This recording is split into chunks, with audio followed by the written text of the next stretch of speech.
Hi friends, അസ്സലാമു അലൈക്കും. Welcome back to my channel. നമ്മുടെ വീട്ടിൽ നോമ്പ് തുറ കണ്ടിട്ട് നിങ്ങൾക്ക് മടുത്തിട്ടുണ്ടാവില്ലേ? ഇന്ന് ചെറുതായിട്ട് ലൊക്കേഷൻ ഒന്ന് ചേഞ്ച് ആവാൻ പോവാണ്. നമ്മളിപ്പോൾ മാറ്റി ഒരുങ്ങി നിൽക്കുന്നത് എങ്ങടാന്ന് വെച്ചാൽ തറവാട്ടിലോട്ട് പോകാൻ വേണ്ടിയിട്ടാണ്. അപ്പോൾ തറവാട്ടിലെ നോമ്പ് തുറ വിശേഷങ്ങളൊക്കെ ആയിട്ടാണ് ഇന്ന് നമ്മൾ എത്തിയിട്ടുള്ളത്. ഐബുട്ടനെ കുളിപ്പിക്കലും ഫുഡ് എടുക്കലൊക്കെ കഴിഞ്ഞ് നമ്മൾ ഏകദേശം ഇവിടെ നിന്ന് ഇറങ്ങിയപ്പോൾ തന്നെ ഒരു 11:30 ആയിട്ടുണ്ടായിരുന്നു. അപ്പോൾ നമ്മൾ അവിടെ എത്തിയപ്പോൾ തന്നെ പത്തിരി പണിക്ക് ഏകദേശം തീരുമാനമായിട്ടുണ്ട് കേട്ടോ. സമാധാനം. എനിക്ക് ഇഷ്ടമില്ലാത്തൊരു പരിപാടി ഉണ്ടെങ്കിൽ അതും അതന്നെയാണ്. വന്നേക്കിന് എന്നെ ഐബുട്ടനമ്മാനെ ഏൽപ്പിച്ചിട്ട് ഞാനും ഇവിടെ ഇളച്ചിൻ്റെ കൂടി ജോയിൻ ചെയ്തിട്ടുണ്ട്. നമ്മൾ മരുമക്കളാണല്ലോ, നമുക്ക് വെറുതെ ഇങ്ങനെ അന്തം വിട്ട് നോക്കിക്കാൻ പറ്റൂലല്ലോ. ഫുഡ് കാര്യങ്ങളൊക്കെ സെറ്റ് ചെയ്യണം. ഞാനിതവിടെ ചിക്കൻ കറി വെച്ചിട്ടുണ്ട് കുക്കറിൽ. അവിടെ തൊട്ടപ്പുറത്ത് തന്നെ കട്ട്ലേറ്റിനുള്ള ഒരുക്കത്തിലാണ് കേട്ടോ. നോമ്പർപ്പിക്കൽ എന്ന് പറയുമ്പോൾ ഒരുപാട് ആൾക്കാരൊന്നുമില്ല, നമ്മൾ വീട്ടിലുള്ളവർ ജസ്റ്റ് ഒന്ന് കൂടാന്നുള്ളൂ. അതിന് നാത്തൂനും കുട്ടികളൊന്നും വരുന്നില്ല കേട്ടോ. അതിൻ്റെ തൊട്ട് മുന്നിലുള്ള വീക്കിൽ വന്നിട്ട് നോമ്പറന്ന് പോയതുകൊണ്ട് ഒരു വരുന്നില്ല. അപ്പോൾ നമ്മൾ തന്നെ ഉള്ളൂ. സോ ചെയ്യാനുള്ള ഡ്യൂട്ടികളൊക്കെ നമ്മൾ നേരത്തെ കാലത്ത് തന്നെ സെറ്റ് ചെയ്യാമെന്ന് വിചാരിച്ച് ഇമ്മതവിടെ ജ്യൂസ് അടിക്കാനുള്ള വത്തക്ക അത് ആക്കി തരുവാണ് കേട്ടോ. ഇന്ന് നമുക്ക് വാട്ടർമെലൺ ജ്യൂസാണ് ഗൈസ്. പിന്നെ ഇവിടെ ഞാൻ പറഞ്ഞല്ലോ കട്ട്ലേറ്റിനുള്ള ഒരുക്കത്തിലാണ് എന്നുള്ളത്. അപ്പോൾ അതും അവിടെ നല്ല തകൃതിയായിട്ട് തന്നെ നടന്നുകൊണ്ടിരിക്കുന്നുണ്ട്. ചട്ടിയും പാത്രങ്ങളൊന്നും നിങ്ങൾ മൈൻഡ് ചെയ്യണ്ട, ഇത് തറവാട് വീടാണ്. സോ അതിൻ്റേതായിട്ടുള്ള പാത്രങ്ങൾ, അതായത് അത്രയും പഴക്കം ചെന്ന പാത്രങ്ങളും വീടും എല്ലാത്തിനും അതിൻ്റേതായിട്ടുള്ള പഴക്കം ഉണ്ടാവും. അപ്പോൾ അതൊക്കെ നിങ്ങൾ മൈൻഡ് ആക്കണ്ട കേട്ടോ. ഇവിടെ ഞാനിതാ ചിക്കനൊക്കെ മസാല പുരട്ടി സെറ്റാക്കുവാണ്. കുറച്ച് ചിക്കൻ ഫ്രൈയും നമ്മൾ ആക്കിയെടുക്കുന്നുണ്ട്. വാട്ടർമെലനൊക്കെ അമ്മ കട്ട് ചെയ്ത് സെറ്റാക്കി വെച്ച സ്ഥിതിക്ക് അത് ജ്യൂസ് അടിച്ചിട്ട് അതും സെറ്റ് ചെയ്ത് വെക്കുന്നുണ്ട്. ദെൻ നേരെ പഴംപൊരി ഉണ്ടാക്കുന്ന പരിപാടിയിലോട്ട് കടന്നിട്ടുണ്ട്. വെറൈറ്റി ഒന്നും തൽക്കാലം പിടിക്കണില്ല. ഇവിടെ പണ്ട് തൊട്ടേ ഫോളോ ചെയ്യുന്ന സംഭവമാണ് ഈ കട്ട്ലേറ്റ് പഴംപൊരി എന്നുള്ളത്. അപ്പോൾ നമ്മളായിട്ട് ആ ചടങ്ങൊന്നും തെറ്റിക്കാൻ പോണില്ല കേട്ടോ. അങ്ങനെ പഴമൊക്കെ പൊരിക്കാൻ നിൽക്കുവാണ്. ഒരൊറ്റ ദിവസത്തിന് അങ്ങോട്ട് പോകുമ്പോൾ ട്രൈപോഡൊന്നും വലിച്ചു കൊണ്ടുപോകണ്ടെന്ന് വിചാരിച്ചിട്ട് നമ്മൾ അതൊന്നും എടുത്തിട്ടില്ലായിരുന്നേ.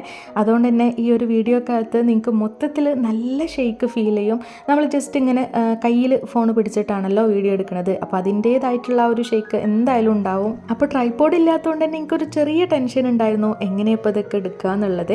ട്രൈപോഡ് ആകുമ്പോൾ അത് അവിടെ അങ്ങോട്ട് സെറ്റ് ചെയ്ത് വെച്ച് കൊടുത്താൽ മതി, നമുക്ക് നമ്മൾ ചെയ്യുന്ന പരിപാടികളും ചെയ്യാം. ഇതിപ്പോൾ നമ്മൾ വീഡിയോ എടുക്കും വേണം, നമ്മൾ ചെയ്യേണ്ടത് ചെയ്യും വേണം, എല്ലാം കൂടെ മിക്സഡ് ആണ്. പിന്നെ എൻ്റെ ഇളച്ചിനെ നല്ലോണം ഹെൽപ്പാക്കിനു. അതിൻ്റെ ഇടയിൽ കൂടെ നിഷു ആയിട്ടും നാത്തൂൻ്റെ ചെറുക്കനായിട്ടും എല്ലാവരും ഒലക്കൊണ്ടൊക്കെ വെയ്ക്കണ പോലെ വീഡിയോ എടുത്ത് തന്നിട്ടുണ്ടായിന്. കട്ട്ലേറ്റിൻ്റെ പരിപാടിയൊക്കെ അവിടെ തകൃതിയായിട്ട് നടന്നുകൊണ്ടിരിക്കുന്നുണ്ട്. അതായത് പൊട്ടാറ്റോ ആഡ് ചെയ്ത് കൊടുത്തിട്ടില്ലേനല്ലോ, അപ്പോൾ അതും കൂടെ ആഡ് ചെയ്ത് കൊടുത്തു. ഇത് ബീഫ് കട്ട്ലേറ്റ് ആണ് കേട്ടോ. അങ്ങനെ അതൊക്കെ അവിടെ സെറ്റാക്കുന്നുണ്ട്. അതിൻ്റെ ഡ്യൂട്ടി മൊത്തത്തിൽ അവളങ്ങടെ ഏറ്റെടുത്തേക്കേനെ. എനിക്കല്ലാത്തത് തന്നെ ഉണ്ട്, ചിക്കൻ കറിയായിട്ടും ചിക്കൻ പൊരിയായിട്ടും ബിരിയാണി ആയിട്ടും അങ്ങനത്തെ ഒക്കെ കുറേ പരിപാടികളുണ്ട്. അപ്പോൾ നമുക്ക് ചെയ്യാനുള്ള ഡ്യൂട്ടിയൊക്കെ ഞങ്ങൾ രണ്ടാളും കൂടെ ഇങ്ങനെ ഷഫിൾ ചെയ്തെടുത്തേക്കുമായിരുന്നു. അതുകൊണ്ട് വലിയ ഭാരം തോന്നിയിട്ടില്ല. ചിക്കൻ കറി നമ്മുടെ പത്തിരിയിലോട്ടാണ് കേട്ടോ. അതായത് എല്ലാവർക്കും ബിരിയാണി പറ്റിക്കോണമെന്നില്ലല്ലോ. ഇനിയിപ്പോൾ ബിരിയാണി കഴിച്ചിട്ട് പത്തിരി കഴിക്കണമെന്ന് തോന്നുകയാണെങ്കിൽ അതും കൂടെ ആയിക്കോട്ടെ എന്ന് വിചാരിച്ചിട്ടാണ്. അപ്പോൾ നമ്മൾ തേങ്ങയൊക്കെ വറുത്തരച്ചിട്ടാണ് ഉണ്ടാക്കുന്നത്. അപ്പോൾ ആ ഒരു അരപ്പും കൂടെ അതിനകത്തോട്ട് അങ്ങോട്ട് ആഡ് ചെയ്ത് കൊടുത്താൽ കറി അവിടെ സെറ്റായിട്ടുണ്ട്. ഏകദേശം എൻ്റെ പഴംപൊരിക്കലൊക്കെ കഴിഞ്ഞിട്ടുണ്ട് കേട്ടോ. ഏകദേശം എല്ലാം മുഴുവൻ തന്നെ കഴിഞ്ഞിട്ടുണ്ട്. ദെൻ നമ്മളിതാ എണ്ണയ്ക്കൊന്ന് മാറ്റി കൊടുത്തിട്ടുണ്ട്. എന്നിട്ട് നേരെ ചിക്കൻ ഫ്രൈ ആക്കുവാണ്. ബിരിയാണിയിലോട്ടുള്ള ചിക്കനും നമുക്ക് പൊരിക്കാനുണ്ട്. അപ്പോൾ അതായിട്ടില്ല, ആദ്യം ഇതങ്ങോട്ട് സെറ്റാക്കട്ടെ എന്ന് വിചാരിച്ചു നമ്മൾ ജസ്റ്റ് ഒന്ന് പൊരിച്ചിട്ടാണ് വെക്കുന്നത്. അതാവുമ്പോൾ കുറച്ചും കൂടെ ടേസ്റ്റ് കൂടുതലാവുമല്ലോ.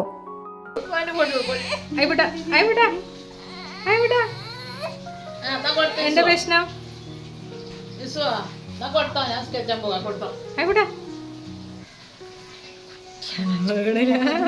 ഐബുട്ടന് എന്നെ കണ്ടാൽ വലിയ പ്രശ്നമാണ് കേട്ടോ. അപ്പം ഞാൻ തന്നെ എടുക്കണം. അല്ല എന്നെ കാണുന്നില്ല എന്നുണ്ടെങ്കിൽ കുഴപ്പമില്ല, ആൾ അഡ്ജസ്റ്റ് ചെയ്തോളും, എല്ലാവരുടെ അടുത്തേക്കും പോകും. എന്നെ കണ്ടോ എന്നാൽ പോയി കാര്യം. ഇത്താത്താക്കാണെങ്കിൽ ഇന്നിപ്പോൾ ഐബുട്ടനെ വേണ്ട, ഇസ്ബുട്ടനെ കിട്ടീൻ്റെ പൊലിവാണ് കേട്ടോ. അതായത് ഇവിടെ കളിക്കാനൊന്നും ആരും ഇല്ലല്ലോ, ഒറ്റക്ക് തന്നെയല്ലേ.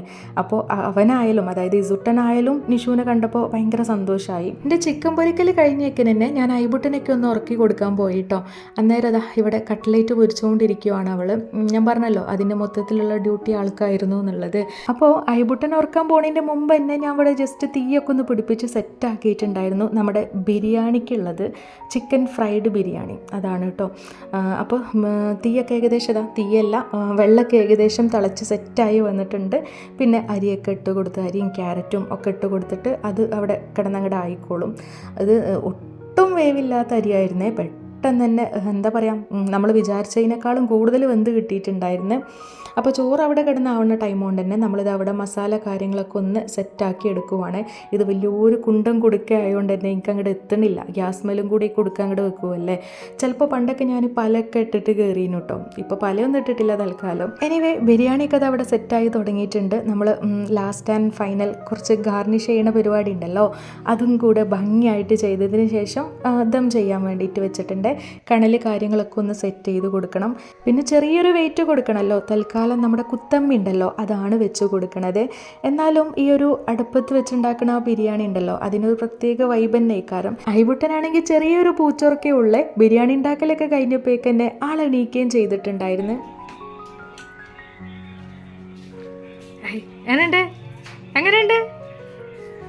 എങ്ങനെയുണ്ട് എക്സ്പ്രഷൻ ഒന്നുമില്ല അല്ലേ? ഐബുട്ടാ ഇങ്ങോട്ട് നോക്കടാ. ഓന് അയക്കാണ് നോക്കണം. ഇങ്ങോട്ട് നോക്ക്. ഞാനും എൻ്റെ ഇളച്ചിയും മനസ്സ് വെച്ചാൽ പെട്ടെന്ന് തീരുന്ന പരിപാടികളെ ഈ കിച്ചണിലുള്ളൂ. സോ ഞങ്ങൾ രാവിലെ തന്നെ ഞങ്ങൾക്ക് ചെയ്യാനുള്ള കാര്യങ്ങളൊക്കെ പെട്ടെന്ന് തന്നെ ചെയ്ത് തീർത്തിട്ടുണ്ടായിരുന്നു. അതുകൊണ്ട് തന്നെ അത്യാവശ്യം ഫ്രീ ടൈമും കിട്ടിയിട്ടുണ്ടായിരുന്നു കേട്ടോ. ദെൻ ഈവനിങ് ഒരു 6-6:15 ആയപ്പോഴാണ് നമ്മൾ കിച്ചണിലോട്ട് എഗെയിൻ ഇറങ്ങിയത്. അപ്പോൾ ഉമ്മതാ അവിടെ പച്ചമുന്തിരിയും കറുത്ത മുന്തിരിയൊക്കെ കഴുകണുണ്ടായിരുന്നേ. പിന്നെ ഞാൻ വാട്ടർമെലനൊക്കെ ഒന്ന് കട്ട് ചെയ്ത് എടുക്കണുണ്ട്. ചായക്കുള്ള വെള്ളവും അവിടെ വെച്ചിട്ടുണ്ടായിരുന്നേ. നമ്മൾ ഈ ചിക്കൻ ബിരിയാണി ആയാലും ബീഫ് ബിരിയാണി ആയാലും ഒക്കെ ശരി, ബിരിയാണിയാണെന്നുണ്ടെങ്കിൽ അതിലോട്ടൊരു കട്ടൻ മസ്റ്റ് ആണല്ലോ.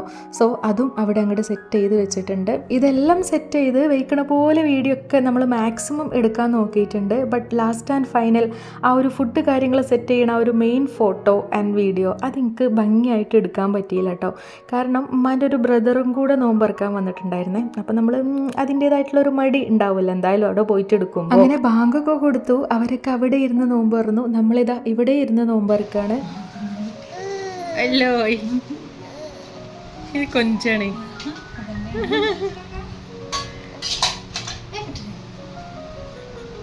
ജസ്റ്റ് ജ്യൂസും ഫ്രൂട്ട്സും സ്നാക്സൊക്കെ കഴിച്ചിട്ട് നോമ്പൊക്കെ തുറന്നിട്ടുണ്ടായിരുന്നു എല്ലാവരും. ദെൻ നിസ്കാരമൊക്കെ കഴിഞ്ഞതിന് ശേഷമാണ് മെയിനായിട്ടുള്ള ഈ ഒരു ചിക്കൻ ബിരിയാണി കഴിക്കാൻ പോകുന്നത് കേട്ടോ. അങ്ങനെ തൽക്കാല നേരം വെച്ചിട്ടാണ് നമ്മൾ ദമ്മൊക്കെ പൊട്ടിച്ചെടുക്കുന്നത്. ഇതിപ്പം നമ്മൾ ചിക്കൻ പൊരിച്ച എണ്ണയിലാണല്ലോ ബിരിയാണിയൊക്കെ സെറ്റ് ചെയ്തത്, അതായത് മസാലയൊക്കെ വയറ്റി സെറ്റ് ചെയ്തത്. അപ്പോൾ അതാണ് ആ യെല്ലോ കളർ കൂടുതലായിട്ട് നിൽക്കുന്നത് കേട്ടോ.